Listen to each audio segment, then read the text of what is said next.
मावशीकडून केळीचा अख्खा घडच मिळाला आहे. यातल्या थोड्या केळ्यांचे आज मस्त असे थालीपीठ बनवणार आहे. कच्च्या केळ्यांचे थालीपीठ हे उपवासासाठी एकदम पौष्टिक असतं आणि उत्तम असा पदार्थ आहे. हे थालीपीठ इतकं सुंदर लागतं चवीला की तुम्ही साबुदाण्याची खिचडी विसरूनच जाल. ही कच्ची केळी असल्यामुळं आरोग्यासाठी खूप उपयुक्त असतात. कच्च्या केळ्यांमध्ये भरपूर असं पोटॅशियम असतं, त्यामुळे उपवासा दिवशी दिवसभर तुमची एनर्जी तुम्हाला टिकवून ठेवायची असेल तर हे थालीपीठ नक्की करून खावा. ह्याच्यामध्ये भरपूर फायबर असतं, व्हिटॅमिन सी असतं, B6 असतं. तर हे सगळं वजन कमी करण्यासाठी, पचनक्रिया सुधारण्यासाठी किंवा हाडं मजबूत करण्यासाठी मदत करतात. तर ह्या आषाढी एकादशीला साबुदाण्याची खिचडी करण्यापेक्षा हे थालीपीठ नक्की करून बघा. तुम्हाला नक्की आवडेल. तर इथे मी 7 ते 8 अशी केळी घेतली आहेत. केळी आकारानं थोडीशी छोटी आहेत. पहिल्यांदा ही सगळी स्वच्छ अशी धुवून घेते.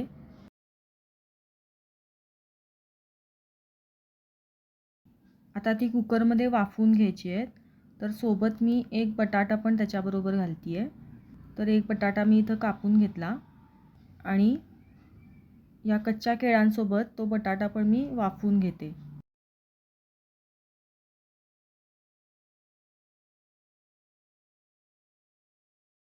एक 3 शिट्ट्या मी देणार आहे. 3 शिट्ट्या दिल्यानंतर मी गॅस बंद करेन.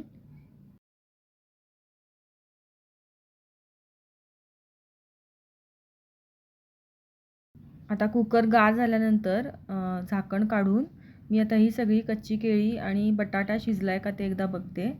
तर व्यवस्थित असे शिजलेत. आता मी एका कुंड्यामध्ये हे काढून घेते.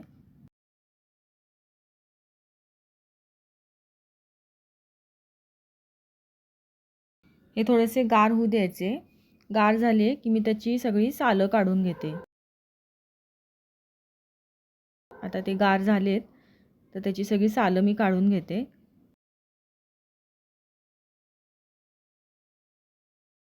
आता हे उकडलेले कच्ची केळी आणि बटाटे व्यवस्थित असे मॅश करून घ्यायचे.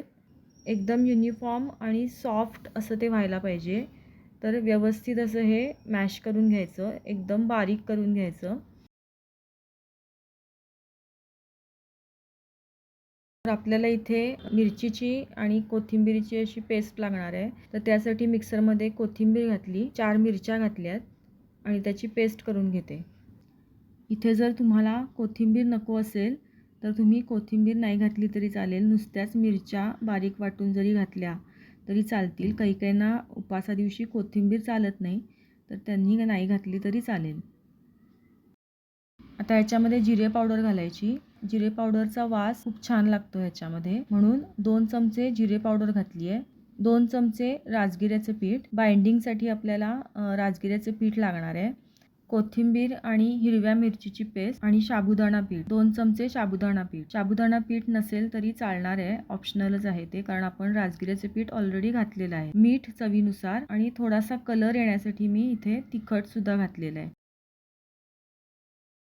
आता हे एकसारखं असं सगळं मळून घ्यायचं आहे. छानपैकी त्याचा एक स्मूथ असा गोळा करून घ्यायचा.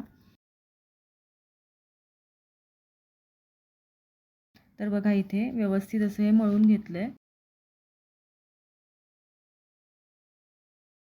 आता आपण हे तव्यावर थापून घेऊया. त्यासाठी मी तव्याला पहिल्यांदा तूप लावून घेतलं.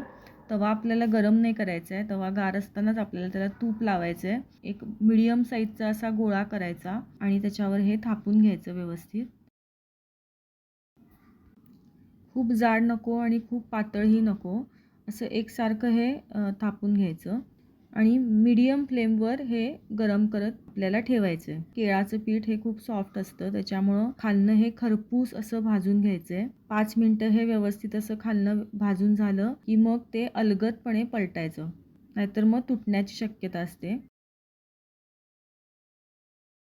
तर आता बघा इथे हे खालनं व्यवस्थित भाजून झालं आहे. दोन्ही साईडनी व्यवस्थित असं भाजून झालं की आपलं हे कच्च्या केळ्याचं थालीपीठ तयार होईल. तर इथे छान असं हे आता कच्च्या केळ्याचं थालीपीठ तयार झालं आहे. खूप सुंदर लागतं. दोन्ही बाजूनी छान खरपूस असं भाजलेलं आहे आणि टेक्स्चरसुद्धा बघा तुम्ही इतकं सुंदर दिसतंय. सोबत मी दही चटणी कालवली आहे. त्याच्यामध्ये थोडंसं शेंगदाण्याचं कूट घातलं आहे आणि तिखट आणि मीठ, थालीपीठ आणि सोबत ही अशी चटणी. असं मस्त उपवासा दिवशी खाऊ शकता.